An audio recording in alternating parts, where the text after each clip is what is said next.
नमस्कार दोस्तों, welcome to my YouTube channel. आज स्टॉक मार्केट टर्मिनोलॉजी को हम एक्सप्लेन करेंगे। आज तक आपने जितने भी स्टॉक मार्केट से रिलेटेड, शेयर मार्केट से रिलेटेड टर्म्स सुने होंगे, इन सब को वन बाय वन करके मैं एक्सप्लेन करने वाला हूँ इस वीडियो में। सो प्लीज शुरू से लेके अंत तक बने रहिएगा। फेस वैल्यू क्या होता है? फेस वैल्यू या नॉमिनल वैल्यू एक शेयर या बॉन्ड का ओरिजिनल वैल्यू होता है जब उसे इशू किया जाता है। ये वैल्यू शेयर सर्टिफिकेट पर लिखी होती है। शेयर के केस में ये वो अमाउंट होता है जो इन्वेस्टर को शेयर खरीदने पर दिया जाता है, और बॉन्ड के केस में ये वो अमाउंट होता है जो मैच्योरिटी पर बॉन्ड होल्डर को वापस किया जाता है।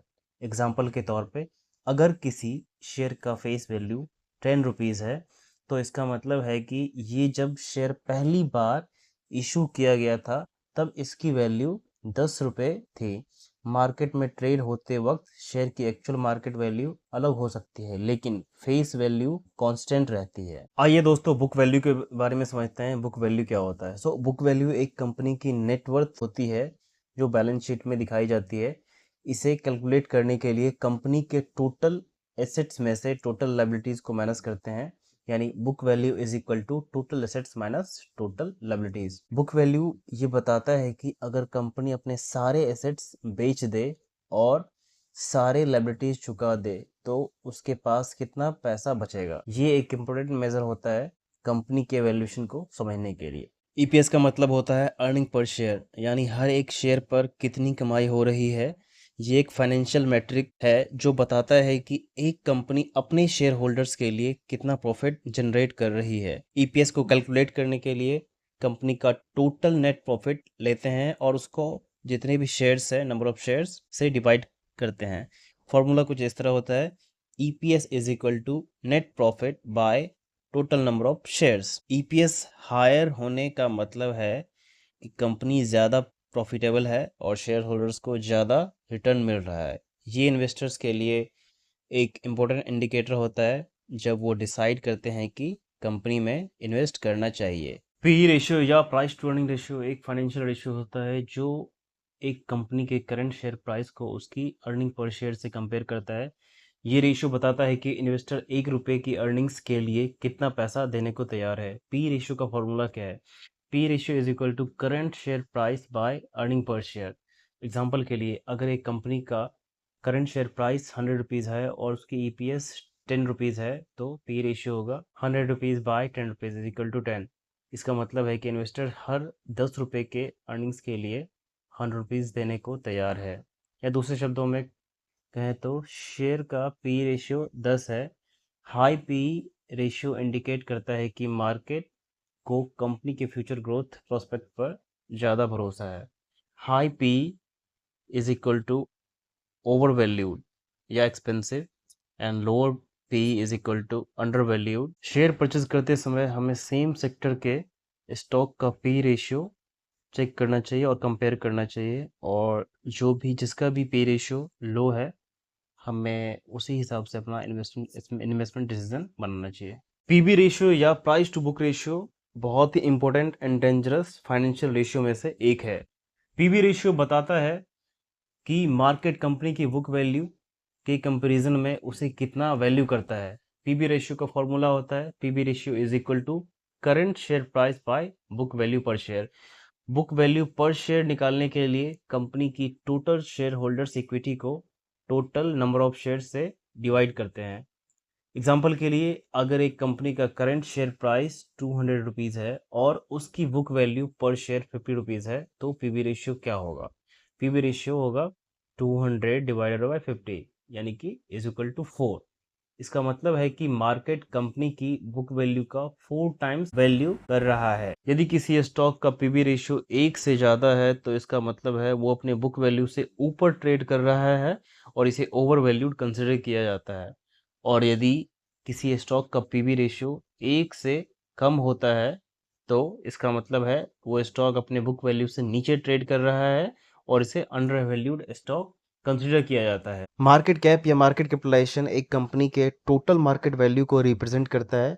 ये कैलकुलेट होता है कंपनी के टोटल नंबर ऑफ शेयर्स को current market price per share से मल्टीप्लाई करके।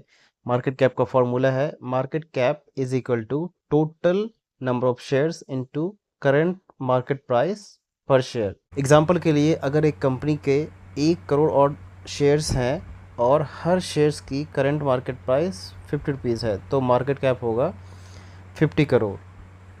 मार्केट कैप से इन्वेस्टर को पता चलता है कि कंपनी कितनी बड़ी है और उसकी ओवरऑल मार्केट वैल्यू क्या है। मार्केट कैप के बेसिस पे कंपनीज़ को लार्ज कैप, मिड कैप और स्मॉल कैप कैटेगरीज में डिवाइड किया जाता है। आरओई क्या होता है? रिटर्न ऑन इक्विटी एक फाइनेंशियल रेशियो है जो एक कंपनी का प्रॉफिटेबिलिटी को मेज़र करता है शेयर होल्डर्स इक्विटी के हिसाब से। ये बताता है कि कंपनी अपने शेयर होल्डर्स के पैसे का कितना इफेक्टिवली यूज़ कर रही है प्रॉफिट कमाने के लिए। आरओई कैलकुलेट करने का फॉर्मूला है ROE is equal to net income by share holders equity into 100। Example के लिए एक कंपनी का नेट इनकम 50 लाख है और शेयर होल्डर्स इक्विटी 2 करोड़ है तो आरओई होगा ROE is equal to 50 lakh by 2 CR into 100 is equal to 25%। इसका मतलब है कंपनी अपने शेयर होल्डर्स इक्विटी पर 25% रिटर्न कमा रही है। हायर आरओई जनरली इंडिकेट करता है कि कंपनी एफिशिएंटली परफॉर्म कर रही है और अपने रिसोर्सेज का अच्छे से यूज़ कर रही है। डेब्ट टू इक्विटी रेशियो एक फाइनेंशियल रेशियो है जो कंपनी के फाइनेंशियल लेवरेज को मेजर करता है। ये रेशियो बताता है कि कंपनी अपने ऑपरेशंस को फंड करने के लिए कितना डेब्ट या कर्ज यूज़ कर रही है कंपैरिजन में अपने इक्विटी के।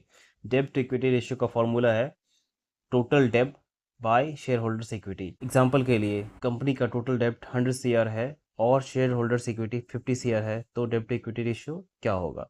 डेब्ट to equity ratio 100 CR by 50 CR is equal to 2। इसका मतलब है कंपनी के पास हर 1 रुपये इक्विटी के 2 रुपये डेब्ट है। हाई डेब्ट टू इक्विटी रेशियो इंडिकेट करता है कि कंपनी ज़्यादा डेब्ट यूज़ कर रही है जो ज़्यादा रिस्क भी हो सकता है, जबकि लो रेशियो इंडिकेट करता है कि कंपनी रिलेटिवली सेफ है क्योंकि वो कम डेब्ट यूज़ कर रही है। पेग रेशियो या price earnings to growth ratio एक फाइनेंशियल रेशियो है जो एक कंपनी के पी रेशियो को उसकी अर्निंग्स ग्रोथ रेट से एडजस्ट करता है। ये रेशियो बताता है कि कंपनी का स्टॉक प्राइस उसकी अर्निंग्स ग्रोथ के हिसाब से कितना फेयरली वैल्यूड है। पेग रेशियो का फॉर्मूला है PEG ratio is equal to P ratio divided by annual earnings growth rate. Example के लिए अगर एक कंपनी का पी रेशियो 20 है और उसकी एनुअल अर्निंग्स ग्रोथ रेट 10% है तो पेग रेशियो होगा PEG ratio is equal to 20 divided by 10 is equal to 2। इसका मतलब है कि कंपनी का स्टॉक प्राइस उसकी अर्निंग्स ग्रोथ के हिसाब से 2 गुना है। Generally lower PEG ratio indicate करता है कि स्टॉक फेयरली या अंडर वैल्यूड है related to its growth rate, जबकि हायर पेग रेशियो इंडिकेट करता है कि स्टॉक ओवर वैल्यूड हो सकता है।